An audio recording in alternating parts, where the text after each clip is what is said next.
Hello, I'm Rob Field, Professor of Chemistry and Director of the Manchester Institute of Biotechnology, the MIB.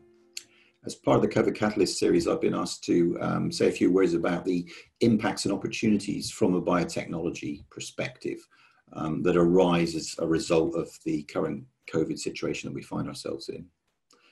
So biotechnology is a broad church, a combination of science, engineering and technology, and it's only really through the combination of these activities that one can truly realize impact. So biotechnology tackles the challenge of how to make and manufacture the molecules and materials that we rely on today, whether that's drugs, plastics, food and fuels, many different opportunities. Critically, the goal is to achieve production of these entities in a sustainable manner, green and clean.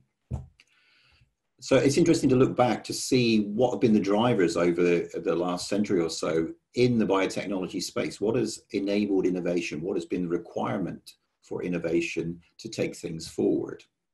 So if we step back to the early part of the 20th century, it was fairly conventional microbiology that led to the discovery of penicillin in the 1920s.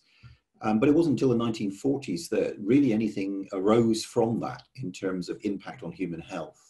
So it's one thing to have an academic idea, an academic discovery. It's something altogether to scale that to societal impact. So what was it that drove penicillin to become a go-to antibiotic accessible to all, essentially? Well, the 1940s, of course, was the time of World War II.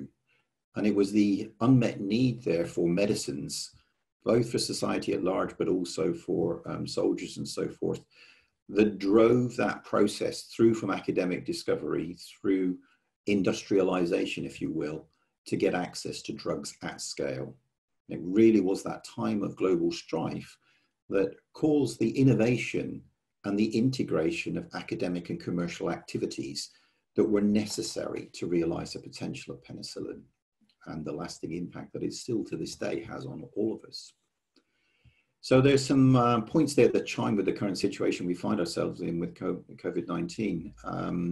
Globally, we're in a time of strife.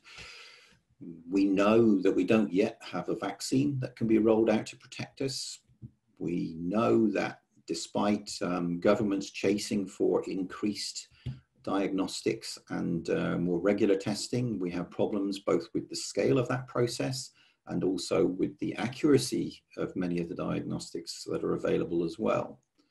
So there are immediate drivers in the COVID situation to look at drugs, vaccines, diagnostics, all areas which impinge on biotechnology.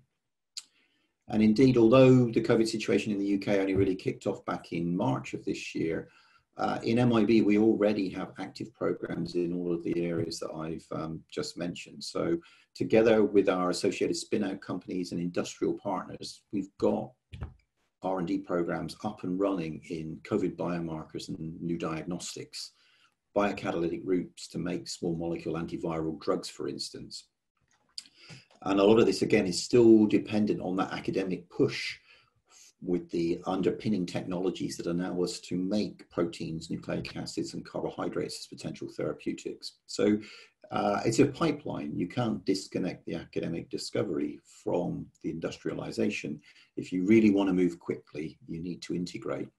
And it's that agile nature with which MIB sits between the conventional academic and the commercial that allows us to do that. We now have a much better molecular biology toolkit, and that will allow us to more radically engineer biology, devising bio-based manufacturing processes that couldn't have been conceived of probably even only 5 or 10 years ago. So essentially what that entails then is to take the components that nature affords us, but to combine them in ways that nature has never explored before.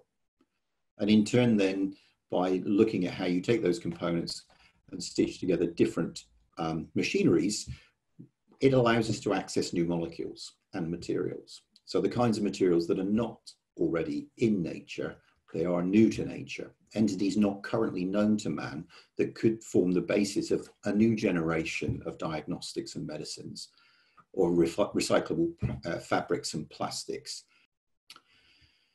But of course, if we're going to take academic ideas all the way through to societal impact, clearly there's a piece in between there where the commercial marketplace and industry involved One of the challenges that we face, of course, is that many of the industries have got familiar with and comfortable with oil-based feedstocks and chemical processes, neither of which are exactly environmentally benign. Going forwards, we're going to need to address that. Disrupting those industries will require new thinking about how sustainable manufacturing can integrate with their processes. So we need a circular economy, one with a net zero carbon impact overall. So we are looking for the opportunity to disrupt in those areas in particular. So the future is bright, the future is green and clean. We need to make sure that we're at the forefront of this biotechnology innovation and implementation revolution as we go forward. And Manchester is very well placed to take that step to replace some of the more conventional industries that Manchester has been well known for over the centuries.